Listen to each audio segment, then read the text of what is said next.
Hi there. Welcome to Kellyapy, the self-help podcast hosted by yours truly, Kelly Mahoney.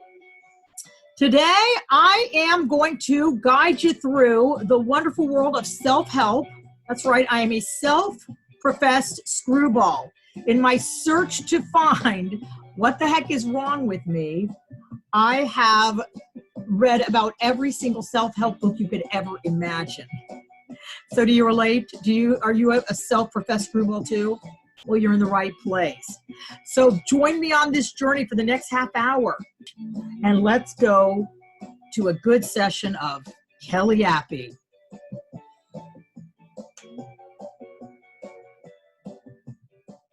Hi there. Welcome to this week's edition of Kellyapy, the self-help podcast. Now, this week we have got a really interesting guest.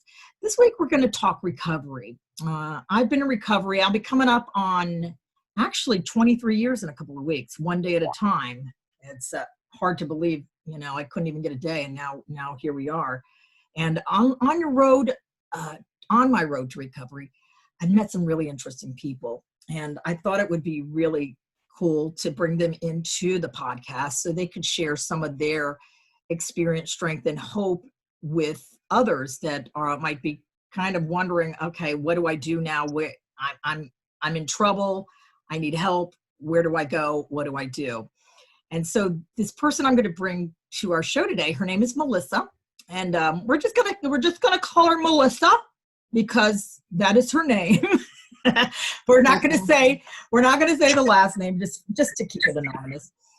We are both in recovery, and we did both come by way of a 12-step program, and so we have a lot in common. So that's kind of where our recovery lies in, the 12-step recovery program. She also is a mom of 4, a triathlete, which is amazing to me because, it kills me to go out and take a walk with my dog in the evening. I can't imagine training for a triathlon, Melissa. And as well, I think one of the really interesting factors that she brings to the table is she's also a nurse, a registered nurse, and works in the health field. So she would have an interesting outlook as well on recovery as she experiences it in her daily work. So with that, I would like to welcome Melissa. Hi, Melissa. Hello, Kelly. How are you? I'm good. Thanks so much for coming in today and spending a little bit of time with us so we can explore recovery. So why don't you just tell us a little bit, just kind of give us a little bit of your story so we can go from there. Oh, wow. I'm just going to touch on the highlights because I can really I love recovery. So it's really hard to keep it short and simple. But, Kelly, I really struggled a long time. I started with addiction back. I have dated it back, honestly, to the age of about 13 when I had my first root canal, and my mother gave me a Percocet. And it was really, I knew that day that I liked that. And I have chased that high since then. I've been clean, but for the grace of God, for 11 and a half years. Yeah. But up until then, that really did. I have, it's a family disease. I have a mother, father, stepmother, and there's 6 siblings, including myself. 4 of us are in recovery. Oh, that's great. One that's not, refuses to drink because she knows she would be. And the other one, we're saving him a seat. So it is, and I say that lovingly, and if he never shows up, that's fine. But it didn't become problematic. It was my solution for a long time that finally did become the problem. After my first child was born, who is now almost 30. He was born with he's special needs. He almost died at the age of 12 days. They had to put him on a respirator. And I really took off from that point. The emotional pain was just too great for me to bear. At the age of 11, he had to leave home because he was not safe to be around the other, at the time, one other child. And that was really how I dealt with that. And once that became the solution or the problem, it continued being the problem for quite a long time. My now 16-year-old turned 1 while I was in an inpatient program. Actually, I made them let me go home for his first birthday, which was probably the first mistake I made in recovery. Well, we're good at manipulating, aren't we? Oh, it just is. I was officially ejected from the program. I was told that I was, how did they word it? I was not satisfactory to their milieu. They felt that I was manipulation with a capital N. So long short, I finally, I surrendered my nurse's license in 2004 and was found unsafe to practice nursing, and went into treatment, but I really did not get into treatment and stay until 2009. So it took me almost 4 years to finally surrender to this disease. I can tell you that there is no other way for me, because I would have tried it. If I could have done anything to keep from having to quit running and gunning, I would have. The devastation that I left behind is just really great. And I remember it. I try not to, I don't talk about it a whole lot, except to people within my circle and other women that are struggling, because, we do things that we just wish we hadn't done, but I can't, it finally occurred to me that the only thing I could do about what I had done was to quit doing it. And the thing is that I think a lot of people don't get, and if anybody who's listening to this podcast is struggling with the thought that they might be an alcoholic, they might be a drug addict. I can speak for myself. You do know, you know, deep down inside, like you said, you kind of knew from that moment that, okay, yeah, I don't do this normally. And no other person's going to understand you like another person just like you. Would you agree with that, Melissa? Absolutely. And I think the greatest gift, especially for women, because it has been my experience, so many of us women we drive with our children in the car. We do things we use when we're pregnant. We do things that we absolutely are so riddled with shame and guilt that the only thing that releases that is for another woman to nod their head and say, I've been there. I have felt that. I understand. And there are so many of us that do. We just have to make that connection for it to be a safe space to share that. I'm glad you brought that up. I'm really glad you brought that up, especially with the women alcoholics out there. That is a big point, because both you and I have worked with many women in our recovery. It's actually part of the deal of being in recovery is you want to keep it, you got to give it away. And being able to, there's so many women come in feeling like they're the worst mom in the world because they drank when they were pregnant. They drank with the kids in the car, but that's the disease. They had no choice at the time because they were sick, and that's something they don't understand. I don't think, that you're not a bad person, you're a sick person. That's a very real, I had a patient just recently who had come in, and that's all I could say to her was, no, you're not a bad person. And she has lost her children to heroin. She had 5 years clean and met the wrong person. and has found herself back in that cycle. And my greatest gift now at work, I work in the emergency department, and to be able to just look at someone who is still sick and suffering and say, you are a good person and you're worth it. I still remember the physician who stood the day I had to go and get a physical to be able to go to treatment the third time, looked at me and said, you can do this. You're worth this. And Kelly, that was pivotal for me to actually believe that somebody had faith in me. By the end, I don't think we have a whole lot of faith in much. I had lost all faith in the ability to even take a substance and change how I was feeling. I took so much in the end, and I love the way someone has said, my body was drunk and my brain was stone cold sober, and I just could not numb any longer while and still be alive. So to find someone who actually thought that I could do this, I think I did go back one day. Early sobriety is still very fuzzy for me. Early recovery.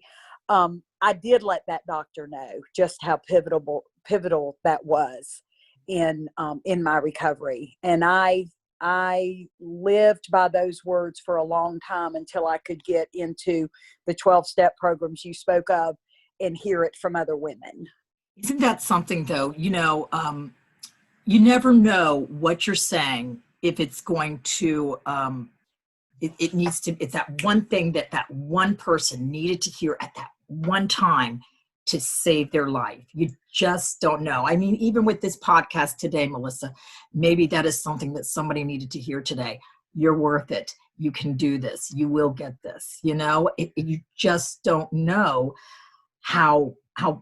what an impact you can make on somebody's life just by sitting here telling your story, Melissa. And it's generational. We don't just make an impact on one person in recovery. We then make an impact on their children and on their children's children. This can be, I've always said, addiction is a family disease, but so is recovery. Recovery is a family solution. And I truly believe that. I think that we call it planting seeds, and we don't know who's going to plant that final seed that's finally going to sprout, but we have to try. And the other thing that I think a lot of people, maybe some people are trying to get sober, trying to get clean, trying to get free from that eating disorder, whatever it is, the demon that they're fighting, and they keep slipping and they keep going back. Like you said, it took you 4 years to, even after losing so much and so much on the line to get this thing. It doesn't always come like that to everybody. No, absolutely not. And I'll be the first to tell you, if it came that fast for me, I would have gone back out. And really in the beginning, that is what happened. I'd get 2 weeks away from the substance and I'd say, well, maybe I overthought this thing. That really wasn't that difficult. Maybe I'm not that bad. Maybe I should just try maybe doing it on the weekend. So I'd go out and try it that way. And that's what I mean by there was no other way to do this deal by the time I finally surrendered, because it can't be easy for me. Nothing can be easy for me that's worth, my God knows I need a 2x4. And that's been true for most things for me. My accomplishment has always been in the struggle. And I think that's so true with the beauty of recovery is that the more painful the bottom, the better chance you have. They call it the gift of desperation to be able to come in. And I remember when I first got sober, somebody saying, I hope you're in a lot of pain. And I didn't get it at the time. I'm like, what? This guy's mean. It's not very nice. They're not very nice here. But I totally get it now, because you know what? That's where you get the willingness, because it's so easy for anybody who's struggling with any sort of addiction of any sort to be willing to make a change unless they are forced to make a change, like you said. Absolutely. There's no other way. It's either that or, for me, the thought of suicide had come in, which I'm sure many people would be able to relate to listening to this. It is an unfortunate thing that a lot of people are so afraid to try the road to recovery that they just choose to check out 100%, which absolutely, I too have been there. And I think that when we finally reach that point of not knowing how to live sober and not knowing how to live drunk, and we really do see that as a jumping off. That was probably when I realized that if I didn't stop doing what I was doing, I was going to die. And I really didn't want to die. I just wanted to learn how to live. That's exactly, you said it right there, Melissa. It's exactly it. And I think too, it came down to me as well. And I'm sure you can relate to this. The fear of never drinking again scared me, but the fear of drinking again scared me more. And that's what I needed to have, where I needed to be, to even be willing to take a look at trying what you told me to do, and being willing to do whatever the heck you told me to do. I'm going to do it because I want to feel good again. And these people have found a way out, and I want to know what the secret is. I want to know how they did it. So, I agree completely. And that's what I tried to tell this young lady that I spoke with recently. I said, you never have to feel this way again unless you want to. Unless you want to choose to go another round. The dope sickness is just absolutely horrific. And I see it, and I see it on their faces. And I say, you can stop this at any time. But the only way to stop that cycle is to go into recovery, to stop the substance. And that just sometimes seems to be so huge. I remember the day driving down the Highway 51 when it occurred to me that not only could I not drink again, you could never make me drink again. And that was when recovery flipped for me, because then I wanted to guarantee that I never had to drink again. I felt so good once I hit it took me a while. I was very, very sick in the end. And I remember waking up daily wondering when I would want to live again. And once I did, my biggest fear then was that somehow somebody was going to make me drink or use, because I knew then that I didn't ever want to go back. And I think you have to keep it as simple too in the beginning, as because the thought of forever not taking a drink was too big to comprehend. But the simplicity of, okay, just don't drink today. Just today. And it wasn't even 24 hours for me. It was, if I could just get through the time that I was awake. And there were nights I went to bed real early just because I needed to be done. I needed to get through to the next day. But absolutely, that 24 hours at a time is pivotal. And in the beginning, sometimes it was 24 minutes at a time. It just was whatever took me from that thought. They say a craving lasts 18 seconds. If we can just hold on and think of something else, the craving will pass. And I truly believe those who stay sober 24 hours, the only thing different is that they have faith that the feeling's going to pass without giving in. Now, can I ask, since you're here, I want to get your take on this. Alcoholism versus addiction with the drug addict. There are those who feel that I'm a real alcoholic. To be honest, drugs were really never part of my story. other than, yeah, I smoked a little pot here and there. I never did any hardcore drugs. I was too afraid to be honest. But others, you know, I have worked with addicts, taking them through the 12 steps, and it's a whole different ball game. It seems to me it's like hardcore. It was hard for me as an alcoholic to get sober, but something about the drug addict mindset seems to be really super sneaky when the disease gets there. Do you find that, or am I alone on my Oh thinking? no, we are master manipulators. We have to, and it's funny because I always, and I'm going to be honest, I refer to alcohol because I am so used to interchanging substance, alcohol, drugs. Alcohol was not my preferred drug of choice, but I didn't get real picky if I wanted to change how I felt. But I could drink half a beer and walk away, but only because I had a pocket full of pills. I would take whatever changed the way I felt. And I always say the list was long and not very distinguished. I've been addicted to jelly beans and cotton candy. I've been as high as 250 pounds. I started binge eating at the age of 5. Whatever fills that hole. Yeah. Whatever fills that hole. And if I'm looking for something other than my higher power to fill that hole, I'm already behind the 8 ball.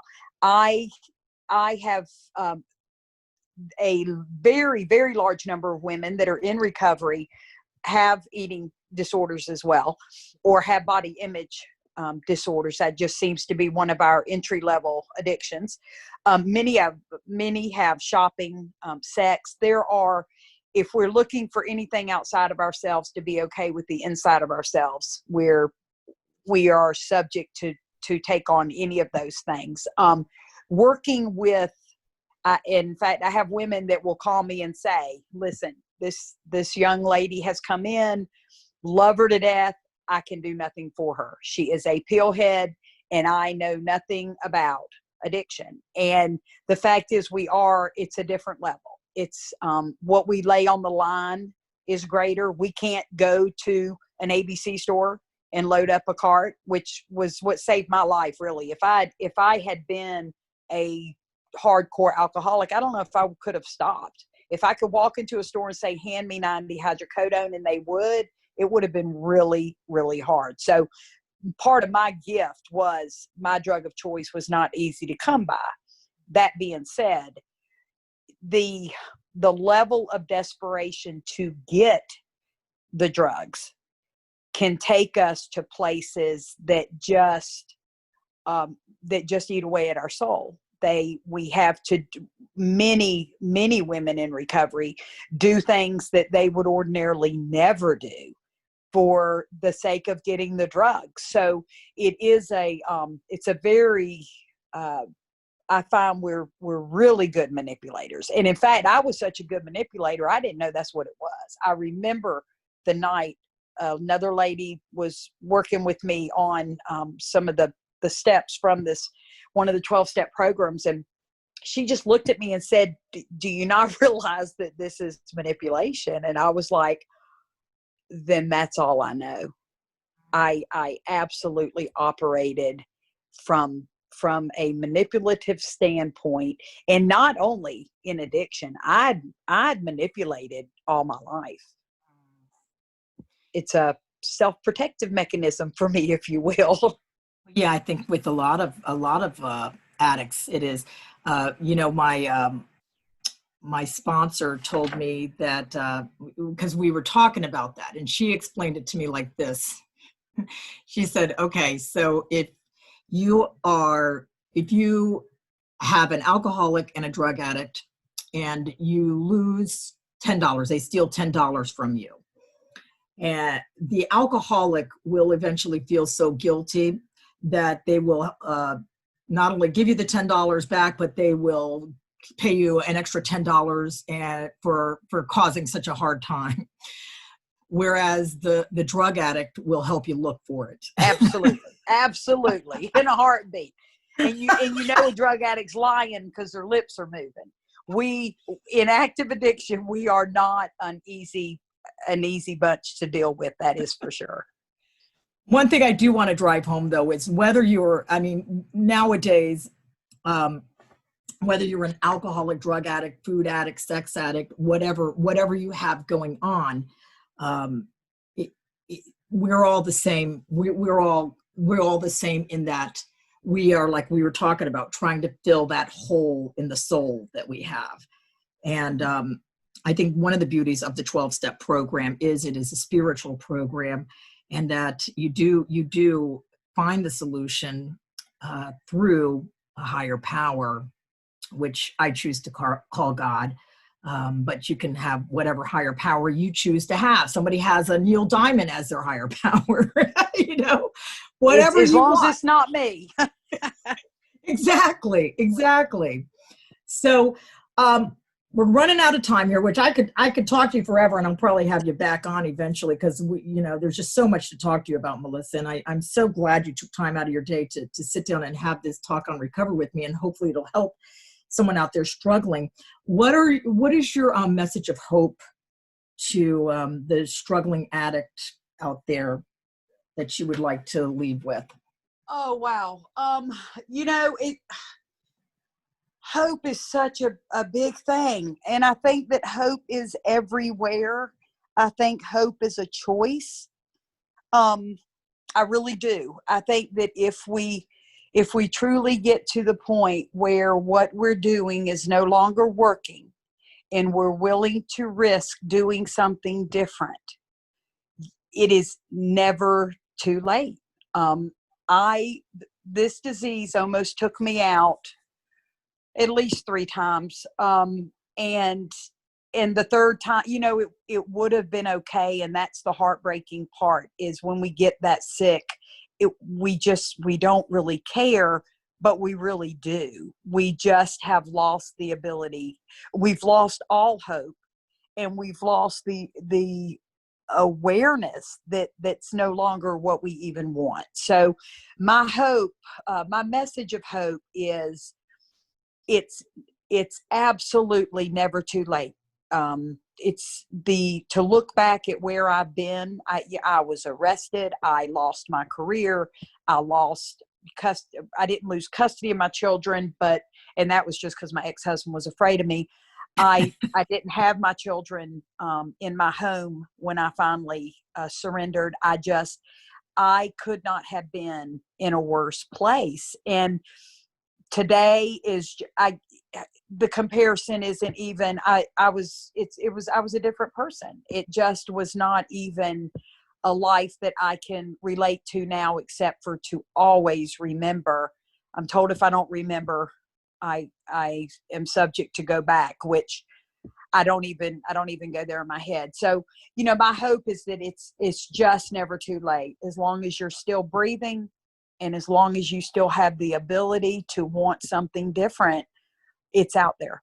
And you will walk into the 12-step program that we speak of. And, people can go in the yellow pages, if they have them, I guess now Google. We're everywhere. There are women everywhere that wake up in the morning, and their sole purpose of their day is to help another woman get sober, get clean, get into recovery. So just don't quit.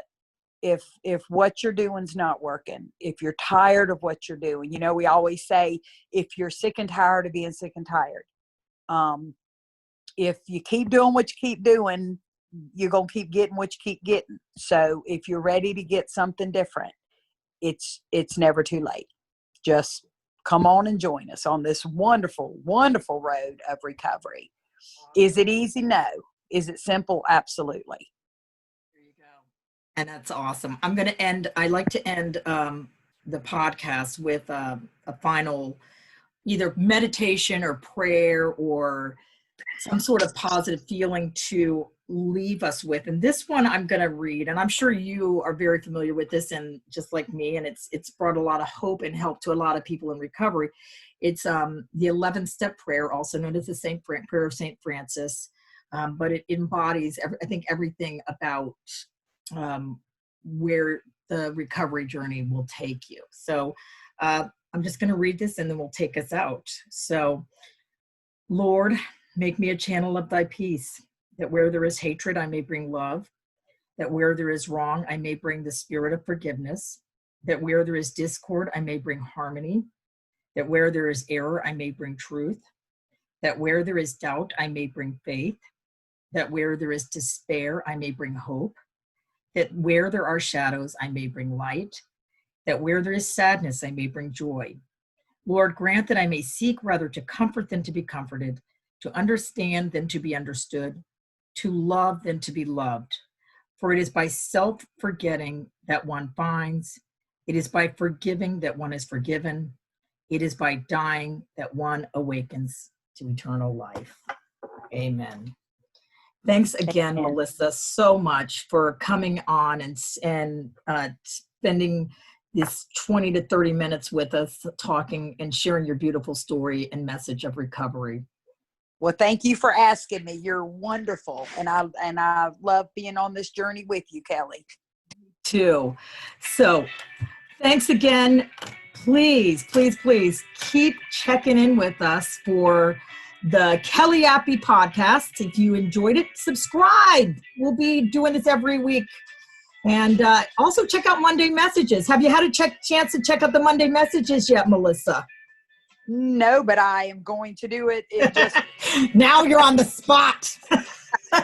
Monday Messages is my YouTube vlog, which I talk about positive messages to help you start your week off.